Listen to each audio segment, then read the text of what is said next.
सबसे पहला प्रश्न, उत्तर प्रदेश का प्राचीनतम जीवंत नगर। देखिए ये सबसे इंपॉर्टेंट क्वेश्चन है। उत्तर प्रदेश का सबसे प्राचीनतम जीवंत नगर, देखिए इसका उत्तर है वाराणसी। वाराणसी कैसे है? सबसे पहली तो बात ये कैसे है। ये वाराणसी शहर, वाराणसी जिला अपने आप में सबसे प्रमुख ऐतिहासिक स्थल है।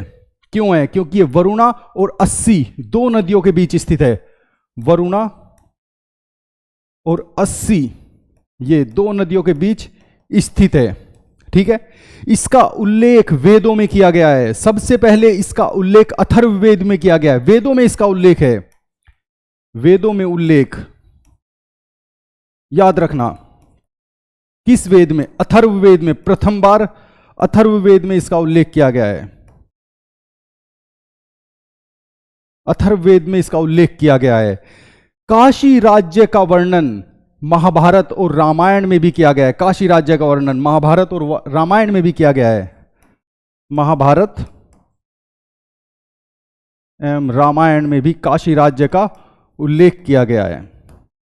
इसके साथ ये शैव धर्म का, हिंदू धर्म में शैव संप्रदाय, शैव धर्म का एक प्रमुख केंद्र रहा है।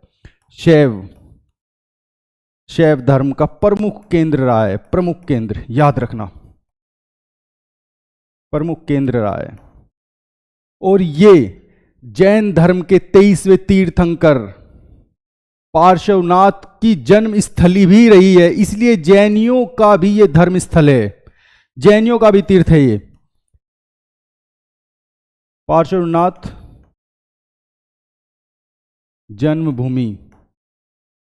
जन्मभूमि रही है। 23वें तीर्थंकर थे, याद रखना 23वें तीर्थंकर थे ये, इसलिए जैनियों का तीर्थ भी है ये। जैनियों का तीर्थ भी कहा जाता है इसे। ये सभी पॉइंट बहुत इंपॉर्टेंट है, याद रखना। सभी पॉइंट बहुत इंपॉर्टेंट है, इन्हें अच्छे से याद रखना। ठीक है ना। इसी वजह से वाराणसी को उत्तर प्रदेश का प्राचीनतम जीवंत नगर का कहा जाता है। नेक्स्ट क्वेश्चन देख लीजिए। निम्न में से कौन सुमेलित नहीं है? यहां पर नहीं की बात करा है। कौशाम्बी, घोषितराम मठ, कुशीनगर, रामाभर स्तूप, सारनाथ, धमेक स्तूप, श्रावस्ती, कालिंजर दुर्ग। देखिए ये भी बिल्कुल ठीक है, ये भी बिल्कुल ठीक है, ये भी बिल्कुल ठीक है, ये गलत है। आइए जानते हैं इसका सही आंसर क्या है। कालिंजर दुर्ग बांदा में है, याद रखना। कालिंजर दुर्ग बांदा में है। श्रावस्ती में क्या है? सहेट महेट। ये 40 एकड़ में फैला हुआ क्षेत्र है सहेट महेट, जो श्रावस्ती में है। और ये कौशाम्बी में घोषितराम मठ है। इस कौशाम्बी के बारे में थोड़ा जान लेते हैं। कौशाम्बी यमुना के किनारे स्थित शहर है। यमुना के किनारे, याद रखना, यमुना के किनारे स्थित एक शहर है कौशाम्बी। महाजनपद काल में यह वत्स जनपद की भी राजधानी रहा है। महाजनपद काल में, याद रखना, वत्स जनपद की राजधानी रहा है महाजनपद काल में। ठीक है ना। वत्स जनपद की राजधानी कौशाम्बी रहा है। यहां पर घोषितराम विहार है। ये घोषितराम मठ जो है, ये घोषितराम विहार के नाम से बनाया गया था। घोषितराम विहार। ठीक है। नेक्स्ट देख लेते। कुशीनगर क्या है? कुशीनगर के बारे में जान लेते हैं, जहां पर रामाभर स्तूप है। कुशीनगर महाजनपद काल पे मल्ल राज्य की राजधानी रहा है। महाजनपद काल में कुशीनगर मल्ल गणराज्य की राजधानी रहा है कुशीनगर। और कुशीनगर तो सभी जानते हैं कुशीनगर क्यों है, क्योंकि यहां पर भगवान बुद्ध को महानिर्वाण प्राप्त हुआ था। महानिर्वाण 483 ईस्वी में भगवान बुद्ध को महानिर्वाण प्राप्त हुआ था। कब हुआ था? 483 BC, याद रखना, ईसा पूर्व। 483 ईसा पूर्व। ये बहुत इंपॉर्टेंट है, जो हमें ये याद रखने हैं। कुशीनगर में जो रामाभर स्तूप है, इसकी ऊंचाई 15 मीटर ऊंची है। 15 मीटर ऊंचा है रामाभर स्तूप। याद रखना 15 मीटर ऊंचा है इसकी, ये पूछ लेता है, इसलिए हमें ये भी याद रखना है, ये भी याद रखना है, ये भी याद रखना है। नेक्स्ट, सारनाथ धमेक स्तूप। सारनाथ के बारे में, सारनाथ का प्राचीन नाम जो था ऋषिपतन, ऋषिपतन इसका प्राचीन नाम था सारनाथ का। देखिए सारनाथ का जो प्राचीन नाम था वो था ऋषिपतन, याद रखना ऋषिपतन, ये सारनाथ का प्राचीन नाम था। सारनाथ में भगवान बुद्ध ने अपना पहला उपदेश दिया था जिसे कहा गया था धर्म चक्र प्रवर्तन। यहीं पर धर्म चक्र प्रवर्तन यहीं पर प्राप्त हुआ था, याद रखना पहला उपदेश इन्होंने यहां पर दिया था सारनाथ में। ये सबसे इंपॉर्टेंट है, ये याद रखने। और यहां पर धमेक स्तूप जो है, देखिए ये धमेक स्तूप पूछ लेता है किसके काल में, ये गुप्तकालीन है, याद रखना गुप्तकालीन, गुप्तकालीन है, गुप्तकालीन धमेक स्तूप है, इसे याद रखना है। और मैंने बता ही दिया श्रावस्ती कालीन जरदूर। देख श्रावस्ती के बारे में एक सबसे इंपॉर्टेंट बात बताता हूं, जो महाजनपद काल में श्रावस्ती व्यापार का प्रमुख केंद्र था। क्यों था? क्योंकि श्रावस्ती से ही मध्य पथ, दक्षिण पथ, उत्तर पथ तीनों रास्ते जाते थे। मध्य पथ देखिए याद रखना, श्रावस्ती से ही तीनों रास्ते जाते थे, मध्य पथ भी जाता था, उत्तर पथ भी और दक्षिण पथ, तीनों रास्ते श्रावस्ती से जाते थे। और श्रावस्ती इसी वजह से व्यापार और राजनीति का हमेशा से महाजनपद काल में प्रमुख केंद्र रहा है। श्रावस्ती बहुत इंपॉर्टेंट है, याद रखना, ठीक है ना। ये तीनों याद रखने हैं, ये क्वेश्चन पूछ लेता है, ठीक है ना, मध्य, उत्तर और दक्षिण। नेक्स्ट क्वेश्चन देख लेते हैं। वह स्थान जहां 60,000 मुनियों की सभा में संपूर्ण महाभारत का वाचन किया गया था, वो स्थान है नैमिषारण्य। नैमिषारण्य जो कहां पड़ता है? सीतापुर में, सीतापुर डिस्ट्रिक्ट में पड़ता है। देखिए नैमिषारण्य को 88,000 ऋषियों की तपोभूमि भी कहा जाता है, तपोभूमि भी कहा जाता है। इसे 30,000 तीर्थों का स्थान भी कहा जाता है, 30,000 तीर्थों का स्थान भी इसको कहा जाता है, ये याद रखना।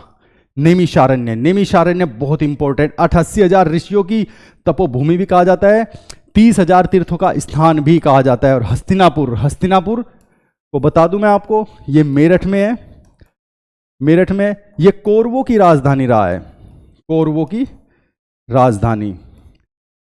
और ये कौरवों की राजधानी के साथ साथ बहुत इंपॉर्टेंट है ये जैनियों का, इसको काशी भी कहा जाता है, जैनियों का काशी, ये जैनियों का काशी भी है हस्तिनापुर, क्योंकि ये जैनियों का प्रमुख तीर्थ स्थल है।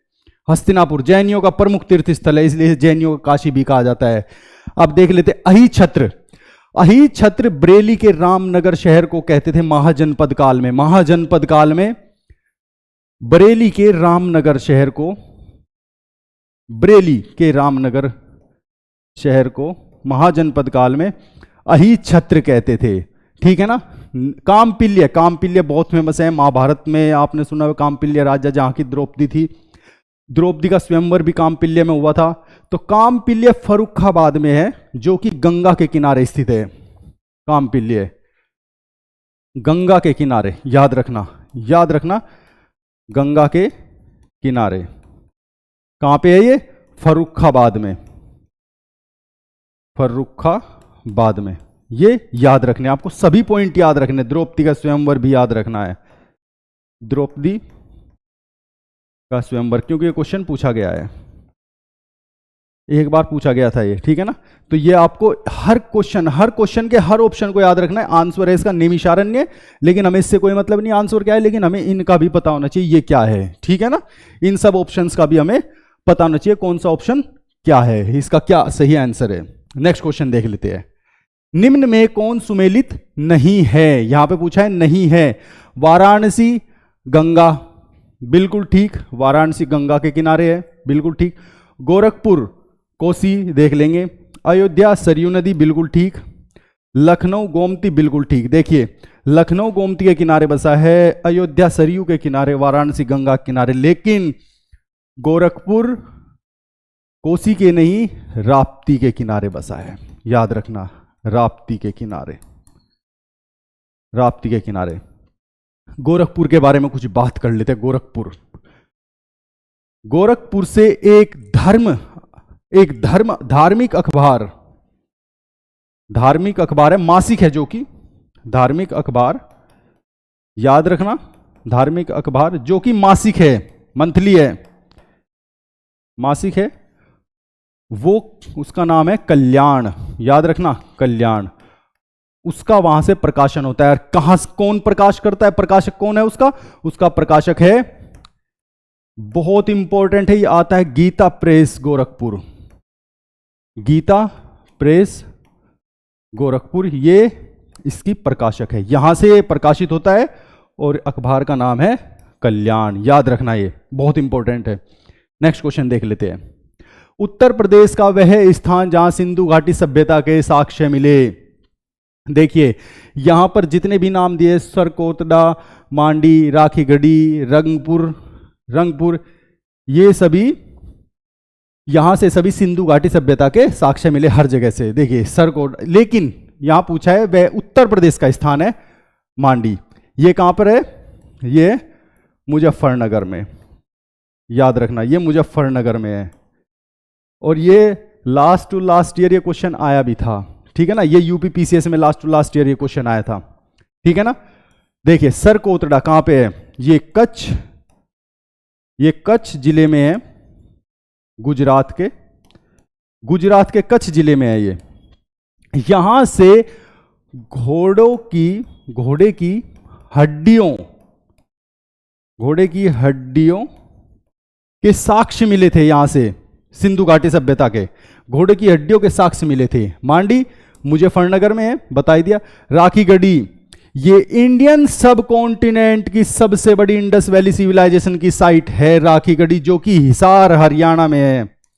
हिसार हरियाणा, याद रखना, जो कि हरियाणा में है। सबसे बड़ी, बिगेस्ट साइट, याद रखना, बिगेस्ट साइट है ये, biggest site of Indus Valley civilisation, of Indus Valley civilisation. याद रखना, इंडस वैली सिविलाइजेशन के सबसे बड़ी साइट है अभी तक की राखीगढ़ी। याद रखना, बहुत इंपॉर्टेंट है ये।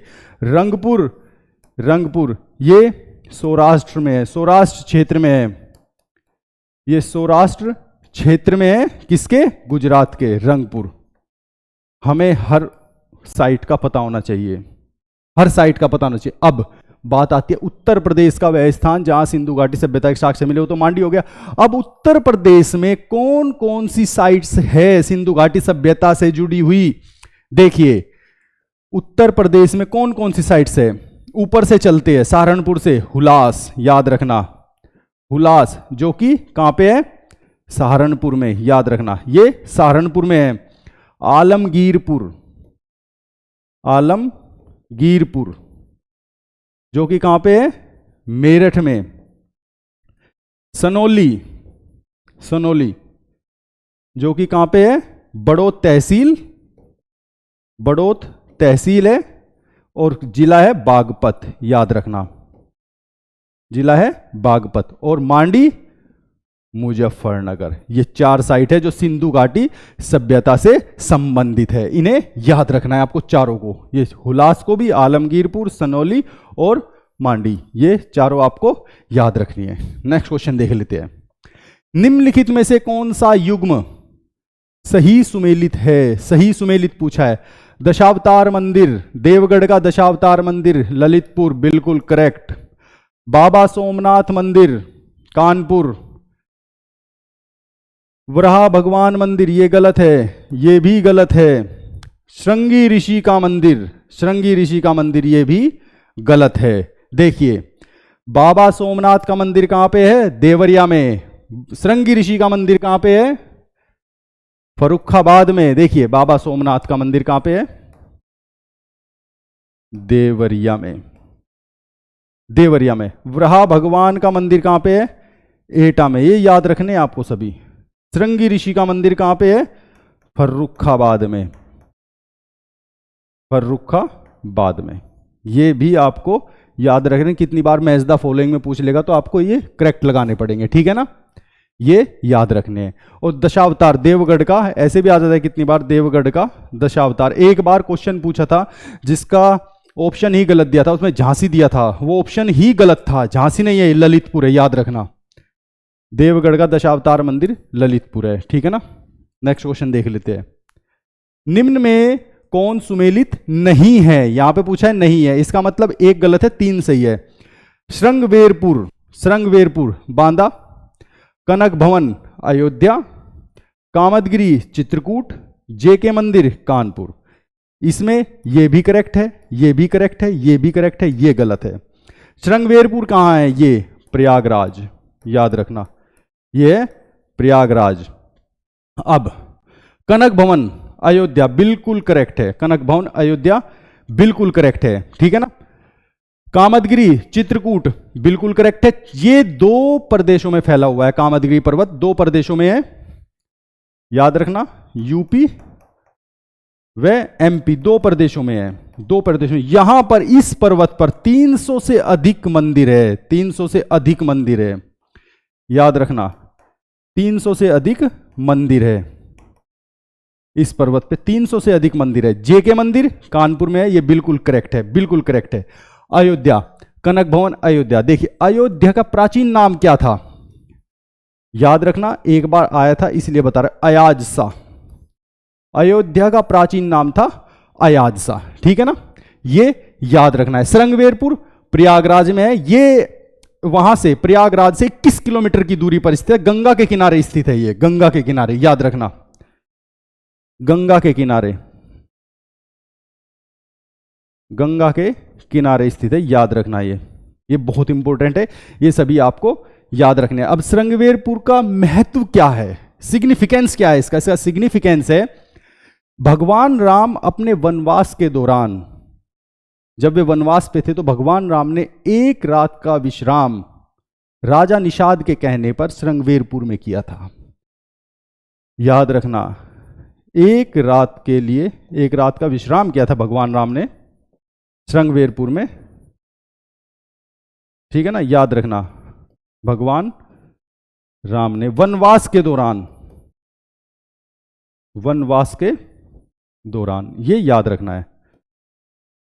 नेक्स्ट क्वेश्चन देख लेते हैं।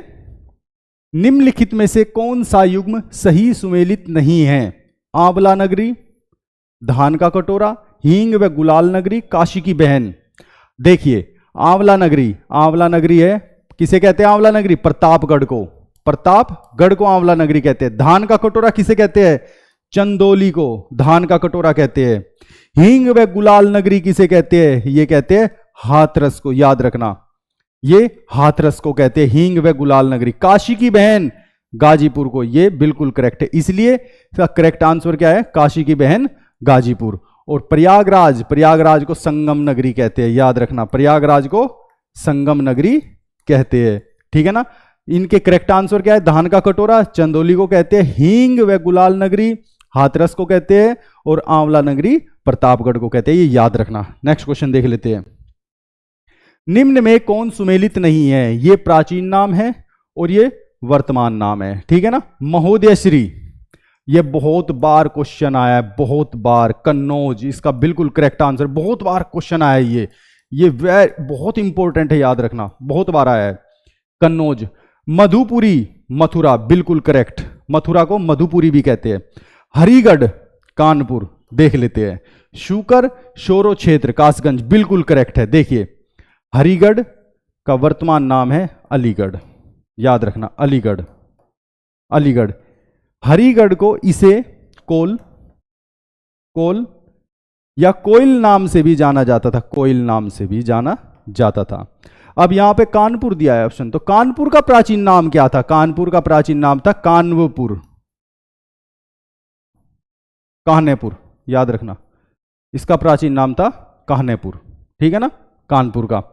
तो अलीगढ़ का, हरिगढ़ का अलीगढ़ है, जिसे प्राचीन नाम इसका कोल और कोयल भी है, ये याद रखना, ठीक है ना।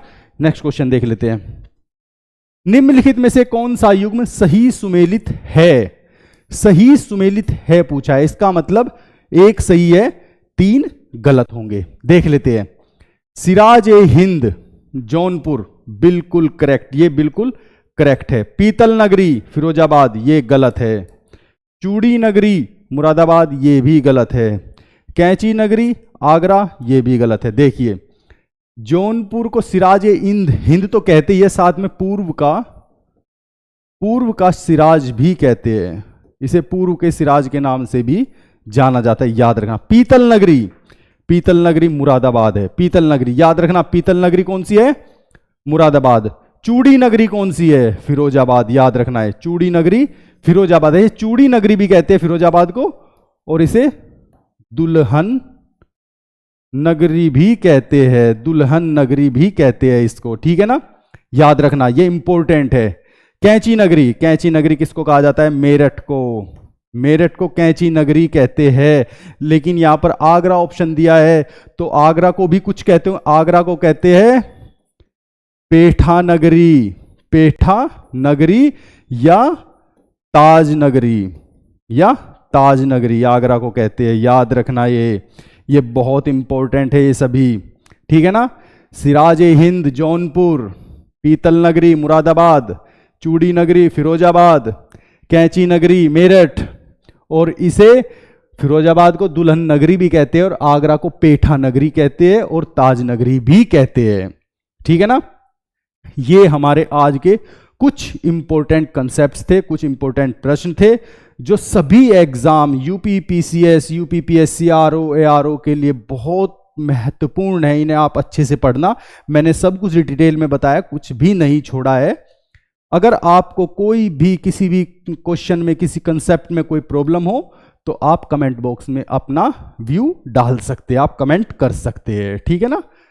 मेरा टेलीग्राम चैनल है, आप लोगों को मैंने बताया भी था, जीएस विद गौरव सर 1,